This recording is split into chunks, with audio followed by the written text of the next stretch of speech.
What's good, everybody? It's Hamza, and today, guys, I'm coming to you with a brand new video. This time, another discussion video, guys. I'm going to be talking about some brand new Fiendsmith cards that got released in Rage of the Abyss. Now, of course, we knew Fiendsmith was going to get like 2 or 3 kind of waves of support, but actually there's something interesting about this card that I kind of want to reference to, so like meaning that there might be more Fiendsmiths later on. But anyways, guys, like, comment, subscribe if you have not already. Followed me on Twitter as well, guys. And without further ado, we're gonna start the video. So the first card we are going to be talking about is Blood Tears Demon Lacrimosa, or Lacrima the Scarlet Sorrow. So this is the girl, I believe, and it's interesting because like we did have Lacrima already. So it's a level 4 light fiend monster. So again, it's a light fiend, so you can link it into Requiem.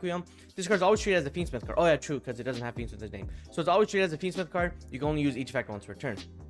If this card normal special summon, you can send 1 Fiendsmith card from your deck to the graveyard, except itself. Now, that is already crazy. Any card that says on normal or special summon, mill any card or any archetype card from your deck to the graveyard is cracked. It says during your opponent's turn, if this card is in your graveyard, quick effect, target 1 Fiendsmith link monster in your graveyard, shuffle that card and special summon this card, and then when you link it away or summon it, it'll trigger again to summon. So it's not you can only use one effect, it's you can only use each effect once per turn. So it's really good. And then the other effect is going to be the link 3. So this is going to be a Fiendsmiths whatever, and it's a light 3 link 3. So it's kind of like Draco Berserker in that regard, where it's like a link 3 and you can technically, you know what I mean, but bottom left, bottom right, and top. So Deco Talker pointers, 2+ monsters, including a light fiend monster. Once per turn, quick effect, you can target 1 non-link light fiend monster in your graveyard, special summon it, and if you do, equip this card you control to it as an equip spell with these effects. So that's interesting. The equipped monster gains attack equal to the total link rating of the link monster cards equipped to it, so times 6, so 6, 12, 18. If the equipped monster attacks, inflict pierce. So that's a little interesting, specifically because like obviously the link 3 is not as good as this level 4 monster we got, but the link 3 might see play. I just don't know, because like I guess if they ban Princess, then there might be like a line, or if there's no Beatrice, maybe there's a line where like you make this card, because if you're restricted. But all in all, I feel like these are really good card designs for like what I envision Fiendsmith to be moving forward, where like it's just like an archetype. And then one thing I was gonna reference is like this card here. So this is like the Demonsmith, the Agnusdei guy or whatever. One thing I was gonna reference is like it's a Jojo reference, right? So we have the Diabellstar who's pointing, and then we also have this. So but one thing also to note, in my opinion, is that these cards can be related in lore, specifically because of this. And if that's the case, that means we have more Fiendsmith to be coming like in the near future, and then that might also mean that the Snake Eye lore is either coming to an end, or if it's not coming to an end, there's gonna be some sort of crossover, kind of how like Starfrost had it, kind of had like Brandon had it, and things of that nature. So like I said before, guys, we definitely are in a format. But I quickly crafted like a little combo just to showcase you guys it, so we're gonna jump into that real quick. So I lost connection, which is kind of awkward,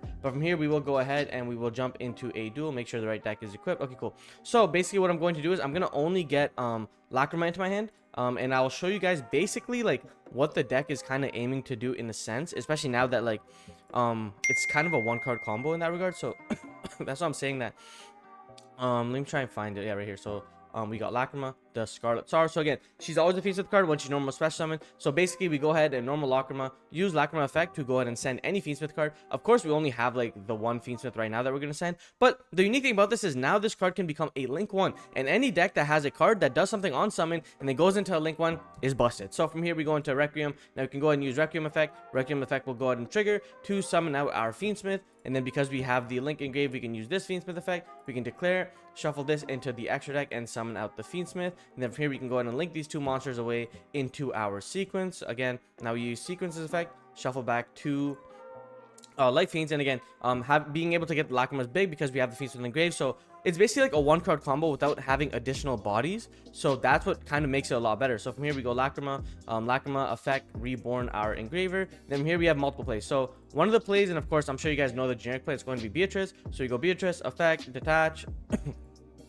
This will send the Snake Eye, and then from here why did you not go? Oh yeah, and then from here we can go link into Princess into the Snake Eye play, and then we just kind of combo from there, right? Which is absolutely ridiculous in my opinion. Like, this needs to get stopped. But let's say, for example, that's not the line we want to go to. The secondary line we can technically go for is if we have additional monsters on the board, we can end up summoning these 2 cards out here, and we can basically end up going into a M7, which is like M7 is kind of the popular one because like people like to do M7.